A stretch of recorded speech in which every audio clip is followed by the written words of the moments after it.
Hello everyone, ये elegy written in country churchyard का last part है। यानी कि आज अब तक हमारे जितने पार्ट हुए थे वो उनमें हमने लगभग आधी से ज्यादा पोएम कवर कर ली है और आज की वीडियो में हम ये सारी पोएम कवर कर लेने वाले हैं कि कैसे भी करके आज तो खत्म ही करनी है।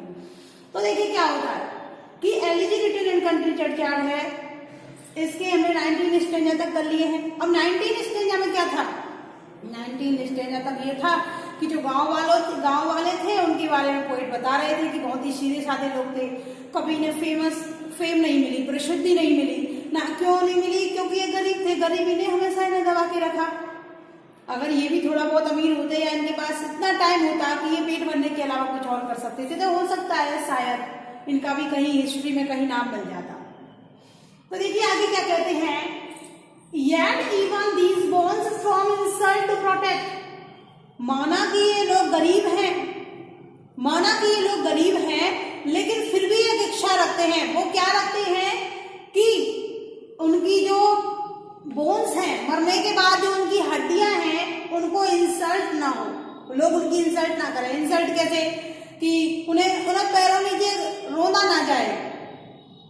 वो यही चाहते हैं कि हमारी जो हड्डियां हैं, हमारे अवशेष जो है या हमें जहां दफनाया जाए उन्हें उस जगह को कोई प्रोटेक्ट करे या वहां पर कोई संरक्षण हो जिससे हमें इंसल्ट ना महसूस हो। क्योंकि जिंदगी में तो जीते जी तो हमें फेम मिली नहीं, लेकिन अब तो कम से कम अब तो इंसल्ट मत होने दीजिए हमारी।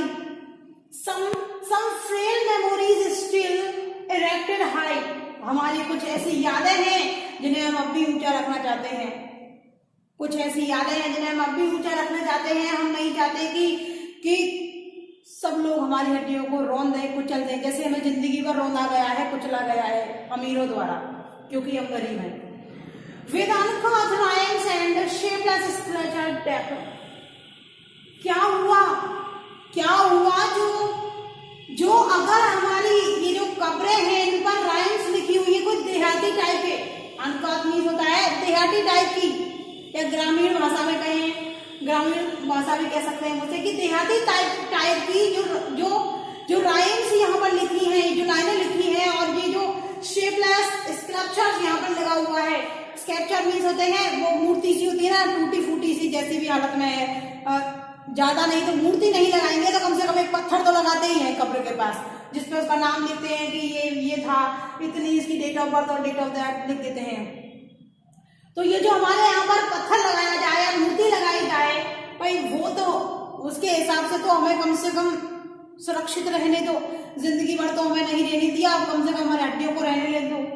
ये जो देहाती टाइप की जो कविताएं या ये जो लिखी हुई है यहाँ पर, इनको भी सुरक्षित रहने दो। क्यों रहने दो? Implores the passing tribute of a sign, कि अगर मान लो कभी कोई यहाँ से गुजरेगा, तो कम से कम देखेगा तो सही कि भाई फलाने आदमी की कब्र है, देखो ये इसका नाम लिखा हुआ है, ये इसकी डेट ऑफ बर्थ है और ये इसकी डेट ऑफ डेथ है। Their ears spelled by the unlettered muse. Unlettered मतलब illiterate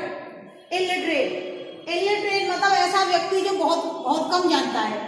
तो वो यही कह रहे हैं कि इन कब्रों पर जो नाम लिखे हुए हैं, जो ईयर्स लिखे हुए हैं, अब ईयर्स दो होते हैं एक टॉम्ब पर। ईयर्स कौन कौन से होंगे? एक ईयर तो होगा डेट ऑफ बर्थ और दूसरा होगा डेट ऑफ डेथ। तो वो कह रहे हैं कि इनका नाम लिखा हुआ है इस पर, या इन पर जो डेट ऑफ बर्थ और डेट ऑफ डेथ लिखी हुई है उसे किसी इलिटरेट आदमी ने लिखा है, अनपढ़ आदमी ने लिखा है। ऐसा कोई म्यूज था या ऐसा कोई लिखने वाला था जो कम पढ़ा लिखा था, उसने लिखा है, क्योंकि देहाती टाइप में लिखा है ना। The place of fame and elegy supply, हमारी इस कब्र पर हमारी फेम और एलिजी लिखी जानी चाहिए थी, उसकी जगह पर उसने क्या किया? And many holy text around she strews, अब उसने वहां पर क्या लिख दिया कि जो हमारी बाइबल है, होली बाइबल है, उसके कुछ टेक्स्ट वहां लिख दिए। क्यों लिखे? क्योंकि that teach the rustics moralist to die, वो इसलिए लिखे कि वो ये बताना चाहती है सबको, लड़की है क्योंकि शी आया है, लड़की ने लिखा है, वो लड़के ने नहीं। वो ये बताना चाहती है कि सबको ये बताने के लिए कि एक ना एक दिन हम सबको मरना है और यहीं तक पहुंचना है। ऐसे ही हमारी कब्र बन जाएगी एक, और हम भी यहीं तक पहुंच जाने हैं एक दिन, कैसे ना कैसे करके, आज नहीं तो कल मरना सबको है। तो वो कभी यही कह रहे हैं पोएट यहाँ पर कि भाई डेट ऑफ बर्थ और डेट ऑफ डेथ और से लिखी है, तो इसके अलावा उसका नाम भी लिखा है, लेकिन यहाँ कुछ और भी लिख देते हैं कि इसने ये काम किया वो काम किया, जैसे अमीरों के वहां लिखा रहता है। हमारे इंडिया में नहीं, बल्कि हम क्रिश्चियंस की बात कर रहे हैं, क्योंकि पोएट भी लंदन के हैं और इंग्लैंड के, तो वहीं की बातें हो रही हैं। For the dumb forgetfulness of prey, this pleasing anxious being to ever resign मतलब त्यागना, त्याग पत्र देना ही तो कहते हैं रिजाइन को। तो त्यागने से पहले ये एंक्सस लाइफ बीइंग मतलब लाइफ, त्यागने से पहले हर इंसान की एक फॉरगेटफुलनेस होती है, एक इच्छा होती है। अब इच्छा क्या होती है? Let the one prescience of the cheerful day, nor cash nor longing lingering look behind. वो एक बार भी ये नहीं देखते, जो व्यक्ति इस दुनिया को छोड़ के जा रहा है या इसको रिजाइन कर रहा है दुनिया को, वो एक बार नहीं सोचता कि मैंने पीछे क्या छोड़ा। आया ना लुक बिहाइंड, कि मैंने पीछे क्या छोड़ दिया है, मुझसे क्या रह गया, मेरे रिश्तेदार, मेरे जो भी रिलेशन वाले थे, मेरे परिवार वाले थे, सब पीछे रह गए, ये धन ये दौलत ये सब कुछ रह जाता है। लेकिन गरीब बेचारे क्या करें, गरीबों के पास तो बस उसके रिलेशन वाले ही हैं, बाकी उसके पास धन और पैसा तो था नहीं। कि एक व्यक्ति जब ये दुनिया छोड़ता है तो वो क्या क्या छोड़ जाता है पीछे, उसके धन दौलत, रिलेशन वाले, जमीन जायदाद, सब यही रह जाता है, कुछ नहीं जाता उसके साथ, उसकी बस आत्मा बाहर जाती है। जो उसने कर्म करे हैं वो उसके साथ जाते हैं। On some fond breeze the parting soul realize some boys drops the clothing ice requires, कि एक आत्मा या एक आदमी क्या चाहता है मरते वक्त सिर्फ यही चाहता है कि उसके पास पॉइज ट्रूप्स, ब्रीश मतलब फ्रेंड, एक ऐसा फ्रेंड हो, एक ऐसा पॉइज मीन्स होते हैं यहाँ पर रिलीजियस फ्रेंड, एक ऐसा रिलीजियस फ्रेंड हो जो मरते वक्त उसकी आंखों को बंद कर दे। ऐसा माना जाता है कि मरने के तुरंत बाद आंखें बंद की जाती हैं। अब वो उसके भी कई कारण हैं, ऊपर वो हम यहाँ डिस्कस नहीं करने वाले हैं कि आंखें बंद क्यों की जाती हैं, वो हमारा टॉपिक नहीं है। तो चलिए आगे बढ़ते हैं। तो एक व्यक्ति जब मरता है तो क्या चाहता है कि उसके कुछ लोग हों ऐसे जो उसके रिलीजियस फ्रेंड हो, ताकि मरने के बाद उसकी आंखें बंद कर सकें, उसे दफना सकें, उसे जला सकें, और उसकी जो सारी क्रियाकलाप पीछे मरने के बाद जो की जाती हैं वो सब उनमें शामिल हो सकें, सब क्रियाकलापों में। Even from the tomb voice of nature cries, even in our ashes live their wondered fire, कि ताकि जब मैं मर जाऊं तो मेरी जो कब्र है उसके पास से वॉइस ऑफ नेचर की आवाज आए। वॉइस ऑफ नेचर मतलब प्रकृति की आवाज आए, या मेरी आत्मा उसे पुकारे। कैसे पुकारे? कि अभी भी मेरी राख में, एसेस मींस राख होती है, कि अभी भी जो मेरी राख है उसके अंदर, उसमें अभी पैशन जिंदा है, उसकी अभी कोई एक इच्छा है या कुछ ऐसा है जिसे वो अभी चाहता है। कुछ इच्छाएं उसकी रह गई हैं जो अधूरी हैं, अभी उनको बार बार याद दिलाता रहेगा कि मेरी ये इच्छा रह गई, मेरी वो इच्छा रह गई। अब ऐसा इंडियन कल्चर में तो ये माना जाता है कि वो सपने में भी आते हैं कि मुझे बताते हैं कि मेरी ये इच्छा रह गई, इसे कंप्लीट कर दो, इसे पूरा कर दो, ताकि मेरी आत्मा को शांति मिल जाए। तो पोएट ने क्या बताया यहाँ पर? सिर्फ मरने के बारे में बात की है उनके में, जो विलेजर्स थे, कि जब वो मरते हैं तो उनकी वैसे तो जिंदगी और उन्हें रोंदा गया है, लेकिन वो ये चाहते हैं कि हमारी जो आत्मा है वो अब, हमारी जो हड्डियां हैं वो अब जाकर के प्रोटेक्ट हो सके, उन्हें सुरक्षित रखा जा सके, इन्हें रोना ना जाए किसी के द्वारा भी। और इसके अलावा जो हमारी जो टॉम्ब है, हमारी जो कब्र है, इसको प्रोटेक्ट किया जाए, इस पर राइम्स लिखी जाए देहाती टाइप में, और इस पर कुछ स्कल्पचर्स लगाए जाएं, कुछ मूर्ति वगैरह लगाई जाए, ताकि कोई भी अगर यहाँ से गुजरेगा तो वो हमें याद करेगा। इस तरह से वो कह रहे हैं कि जब एक आदमी जब दुनिया छोड़ता है तो बहुत सारी चीजें उसे ध्यान में रहती हैं कि अरे मेरे तो ये रह गए पीछे, मेरे रिश्तेदार, मेरे ये मेरे वो सब रहता है। तो वो यही चाहेगा कि ऐसा कोई रिलीजियस फ्रेंड हो जो मेरे मरते टाइम मेरी आंखें बंद कर दे और मेरे जो कब्र है उसके पास से वॉइस ऑफ नेचर की आवाज आए या मेरी आत्मा की आवाज आए कि मेरी अभी कोई अधूरी इच्छा पूरी रह गई है। चलिए आगे की वीडियो में अगला करते हैं। फिर आगे पोएट क्या कहता है वो देखिए, for thee who mindful of the unhonoured death. इसका मतलब ये है कि कभी अब जो पोएट हैं वो गांव वालों से कह रहे हैं, क्या कह रहे हैं कि तुम्हें क्या लगता है ये जो लोग इन कब्रों में सोए हुए हैं वो अनऑनर्ड, क्या वो अनऑनर्ड डेथ ने मिली है कि उन्हें कोई याद नहीं करता, कि ऐसी उन्हें तो ऐसी मौत मिली है कि उन्हें कोई भी याद नहीं करता। Those in these lines they are artless tale relate। तो आज मैं अपनी इस आर्टलेस टेल में आज उनको याद कर रहा हूँ, उन्हें शामिल कर रहा हूँ।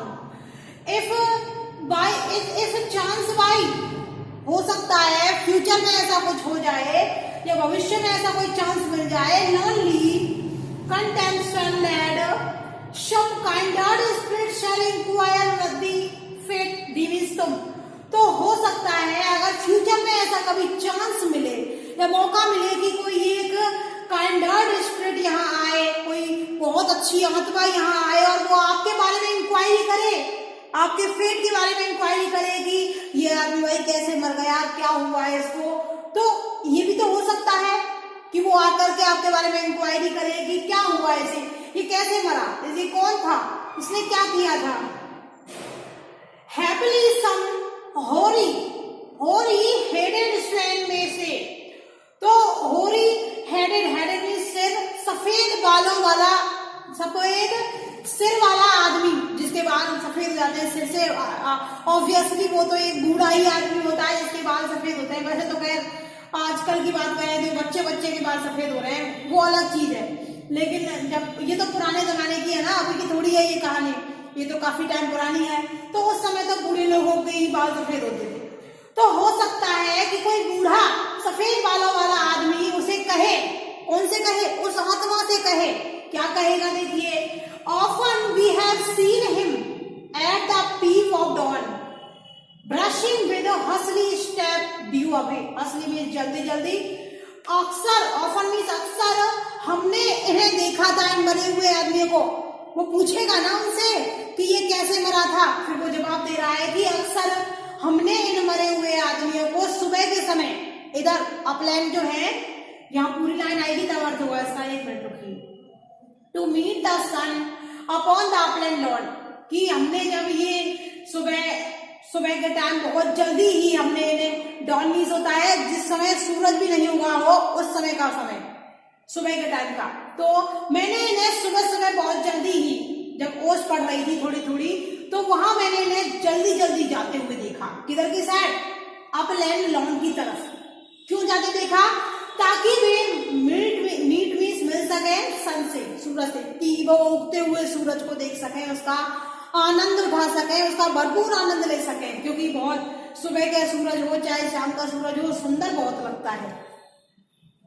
They are at the foot of yonder loading beach that reaches its old fantastic roots so high। उस सुबह के टाइम की कह रहा है कि वो उस सुबह के टाइम जब वो वहां जाते थे ना ऊपर अपलैंड पर, तो अपलैंड लॉन पर, तो वहां जाकर के वो क्या करते थे, एक बहुत बड़ा ओल्ड फंटास्टिक ट्री की रूट है, बहुत बड़ा एक पेड़ है, बहुत पुराना ओल्ड ट्री है, बहुत ही सुंदर पेड़ है, बहुत ऊंचा है, हाई है, उसके नीचे बैठ करके क्या करते थे, his listless length at the noontide would stretch, वहां पर अपने शरीर को थोड़ा सा स्ट्रेच करते थे, बॉडी को स्ट्रेच करते थे। अब बॉडी को स्ट्रेच क्या, थोड़ा योगा वोगा कर लिया, हल्का फुल्का व्यायाम हो गया, थोड़ी एक्सरसाइज हो गई, ये सब वहां करते थे। कौन करते थे, ये जो मर गए हैं ना ये आदमी जो इन कब्रों में दफन है, वो इस बात को ये कह रहा है, सफेद बालों वाला आदमी किससे कह रहा है, जो इंक्वायरी कर रही है उस स्पिरिट से कह रहा है, उस आत्मा से कह रहा है, and pore upon the brook the नोबलिंग डे, और वो नोबलिंग वहां बैठ करके, वहां उस पेड़ के नीचे बैठ करके स्ट्रेच करने के बाद बेवल्स ब्रूक को देखते थे। अब बेवल्स ब्रूक क्या होती है वो भी आप समझ लें। बेवल ब्रूक्स मीन्स पानी जो होता है, चलता हुआ पानी कहीं से जब गिरता है तो झाग से बनते हैं कुछ, वही बेबल्स, वही झाग यहाँ पर बताए हैं। और ब्रूक में बहता पानी, वही झाग वाला बहता पानी, झरने टाइप में, या समुद्र की लहरें जिस तरह से आती है किनारे पर, वो उस तरह का कुछ है वहां पर। तो वो उसे देखते थे। Hard by you wood now smiling as scorn muttering his wayward fancies is root, कि मैंने तो उस आदमी को वहां पर देखा था, वो वहां पर अक्सर उस लकड़ी का जो मोटा सा लक्कड़ पड़ा हुआ है ना, बड़ा सा जो लट्ठा पड़ा हुआ है लकड़ी का, वहां बैठे हुए देखता था मैं अक्सर उसे वहां पर। बूढ़ा आदमी कह रहा है इस बात को। और वो कभी कभी एक अजीब सी स्कॉर्नफुल स्माइल भी देता था। स्कॉर्नफुल मतलब अजीब सी स्माइल देता था।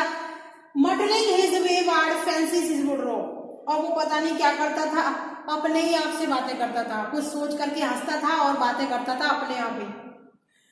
Now drooping woeful wan like one forlorn or crazed with care or crossed in hopeless love. मुझे तो ऐसा लगता है बूढ़ा आदमी स्पिरिट से इस बात को कह रहा है कि कहेगा, क्योंकि कह रहा है नहीं कहेगा, वो कह रहा है ना शायद कि कोई आत्मा आकर पूछे तो वो बूढ़ा आदमी जवाब देगा। तो वो क्या कहेगा उससे कि भाई मुझे तो ये आदमी कुछ पागल सा लगता है। कैसे पागल सा लगता है कि वो अपने आप बड़बड़ा रहा है, खुद से ही बातें कर रहा है, और कभी कभी तो वो क्या करता है, अजीब सी स्माइल देता है, खुद ही हंस लेता है, खुद ही बात कर लेता है। ऐसा अक्सर दो ही चीजों में होता है। एक तो है जब आदमी बहुत जरूरत से ज्यादा पजल हो जाए, परेशान हो जाए, चिंता करे, या फिर वो प्यार में पड़ जाए। दो ही बार ऐसा होता है बस। प्यार में कैसे पड़ जाएगी, प्यार में पड़ता है, हाँ भाई सोच रहे हैं ये हो रहा है वो हो रहा है, ऐसा करूंगा वैसा करूंगा, या फिर चिंता बहुत ज्यादा पड़ जाए, अरे मैं तो क्या करूं, मुझे तो ये भी करना है वो भी करना है, इस तरह से कई सारी चीजें वो सोचेगा। तो दो ही ऐसी कंडीशंस हैं जब आदमी ऐसा व्यवहार करता है कि वो बहुत ज्यादा परेशान हो या उसे बहुत ज्यादा किसी से प्यार हो गया हो। तो आगे का देखते हैं, चलिए।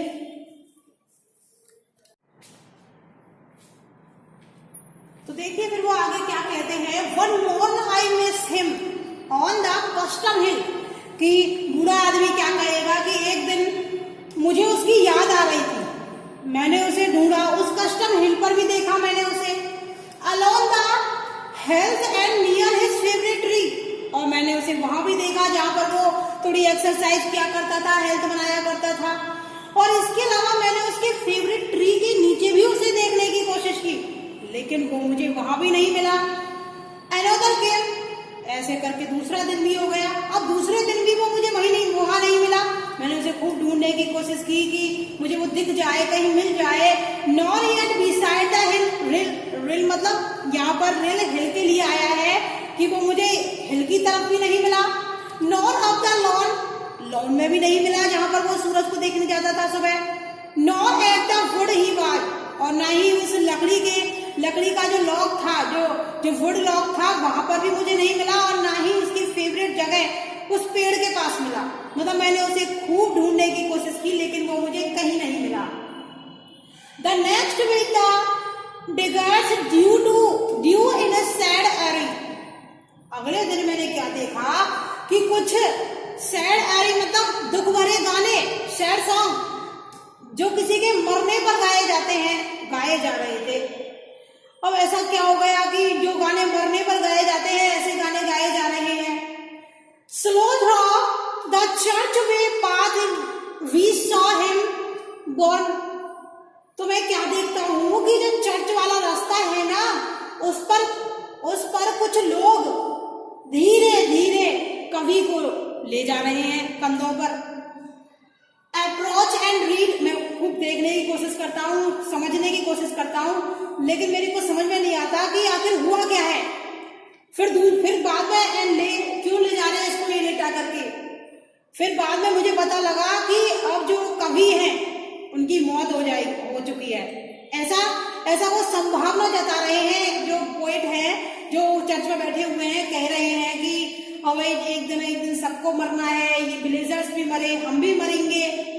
तो वो ये कह रहे हैं कि जब मैं एक दिन मर जाऊंगा तो कुछ लोग मुझे लेकर जाएंगे चर्च की तरफ, अपने कंधों पर उठा करके, गाने भी गाए जाएंगे, सैड सॉन्ग या ऐसे गाने जो अक्सर मृत्यु होने के बाद गाए जाते हैं, और मुझे ले जाया जाएगा लिटा करके। Carved on the stone beneath you aged thorn. Aged thorn means उस बड़े से कांटेदार पेड़ के नीचे, बेनीथ मींस नीचे, एक पत्थर वाली कब्र रखी जाएगी जो मेरी होगी, और उस पर नक्काशी की जाएगी। नक्काशी मतलब चित्र बनाने वगैरह, इस तरीके का कुछ किया जाएगा उस पर, ताकि लोग मेरे बारे में जान सकें जो यहाँ से निकलेंगे कभी, या फ्यूचर में ऐसा कभी होगा कि भाई कौन था। जैसे अब इन जो विलेजर्स हैं, जो ये गांव वाले हैं, गरीब, इनके बारे में लोग पूछ रहे हैं, तो कोई ऐसे मेरे बारे में तो पूछेगा कि मैं कौन था। तो वो यही, इसलिए ही वो पत्थर रखे जाएंगे, उस पर लिखा जाएगा, मेरी एज लिखी जाएगी कि मैं कितने वर्ष का था, मैं जन्म कब हुआ, मेरी मृत्यु कब हुई, ये सब उस पर लिखा जाएगा। और इस सब से होगा क्या? भाई पोएट इतना अमीर तो है नहीं कि उसे एक अच्छी जगह पर दफन किया जाए, या उसका एक बड़ा सा टॉम्ब बनाया जाए, या फिर कुछ और जिससे लोग उसे जान सके। अब जो पोएट है वो सिर्फ सोच रहे हैं कि ये जो गरीब है इनकी तरह मैं भी ऐसा ही हूँ, ये मरे हैं, कल मुझे भी मरना है, सबको मरना है, आपको भी मरना है। तो मरने के बाद क्या होगा, वो ऐसा सिर्फ जता रहे हैं, अभी मरे नहीं है पोएट, जता रहे हैं। कैसे जता रहे हैं कि जब कोई एक अच्छी आत्मा आकर के मेरे बारे में पूछेगी कि भाई क्या हुआ, उसे वो कहाँ चला गया, तो वो सफेद वाला आदमी कहेगा कि भाई वो तो मैंने उसे वहां जाते हुए देखा था, उधर लॉन की तरफ, उधर हिल की तरफ, वहां पर जो एक्सरसाइज करता था, आज पता नहीं कहाँ गया है, आया नहीं है। दूसरे दिन फिर इंतजार किया उसने, फिर नहीं आया। अब नहीं आने पर फिर उसने देखा कि चलो देख तो आए, उसको है कहाँ। दूसरे दिन वो क्या पाता है कि कुछ लोग उसको चर्च की तरफ ले जा रहे हैं लिटा करके। तब उसे पता लगा कि पोएट तो इस दुनिया में ही नहीं है, वो तो मर चुके हैं। तो इस तरह से आज का हमारा जो लेसन है, elegy written in country churchyard, जो पोएम है वो फिनिश होती है, खत्म होती है। और इसके साथ ही हम आपको ये भी बताना चाहते हैं कि इस पोएम में क्या बताया है। इस पोएम में ये बताया है कि जो कवि हैं, जो पोएट है, ये एक ड्रामेटिक मोनोलॉग लिख रहे हैं, उन्होंने लिख लिया है ड्रामेटिक मोनोलॉग, जिसमें वो एक आदमी को एड्रेस करके बोल रहे हैं, या अपनी ऑडियंस को एड्रेस करके बोल रहे हैं कि भाई देखो ऐसे ऐसे ये सब हुआ था, कि ये जो एलिजी लिखी थी मैंने कंट्री चर्चयार्ड में बैठ करके, वो ये थी। लोग उनके लिए तालियां बजाते हैं, क्योंकि अब देखो एक्सप्रेशन तो कुछ देंगे नहीं, बोलेंगे नहीं है, ऑडियंस बोल भी नहीं रही है। क्यों नहीं बोल रही? क्योंकि एक ड्रामेटिक मोनोलॉग है, और ड्रामेटिक मोनोलॉग की खास बात यही होती है कि इसमें सिर्फ एक ही व्यक्ति बोलता है, जो स्पीकर है। अब स्पीकर ही कह रहा है बूढ़ा सफेद। अब आप तो कहेंगे कि इसमें बूढ़ा सफेद वाला आदमी भी तो आया है। वो बूढ़ा सफेद वाला आदमी आया है, लेकिन उसके आने की जो संभावना है वो पोएट बता रहा है कि वो पूछेगा। अभी ऐसा हुआ नहीं है, पोएट मरा नहीं है कि एक स्पिरिट आएगी वो उससे पूछेगी। अभी नहीं मरा है वो। जब मरने के बाद पूछेगी कि भाई ये कौन था, कौन नहीं था। जैसे इन लोगों के बारे में पूछ रहा हूँ आज, ये जो कब्रों में लेटे हुए हैं। और वैसे भी इस पोएम ने हमने देखा कि पोएट जो हैं उन्होंने हमें ये बताने की कोशिश की है कि सुबह का टाइम और शाम का टाइम जो उन्होंने दृश्य प्रस्तुत किया है हमारे सामने, वो बहुत ही सुंदर वर्णन किया है। यहाँ पर बहुत अच्छे से उन्होंने डिस्क्राइब किया है अर्ली इन द मॉर्निंग को और शाम को, दोनों को बहुत अच्छे से यहाँ पर डिस्क्राइब किया है। इसके अलावा गरीबों की जो परेशानियां होती हैं इसमें उन्होंने वो भी खूब अच्छे ढंग से प्रस्तुत किया है, हमें डिस्क्राइब किया है, ताकि हम इनकी प्रॉब्लम्स को समझ सकें कि जो गरीब आदमी है वो हमेशा सिर्फ पेट भरने के अलावा कुछ और उन्हें सोचता ही नहीं है कि वो लोग फेमस हो सके, प्रसिद्धि पा सकें। Thank you. ये वीडियो हमारी आज यही खत्म होती है, और इसके साथ ही हमारा खत्म होता है elegy written in country churchyard. Thank you very much.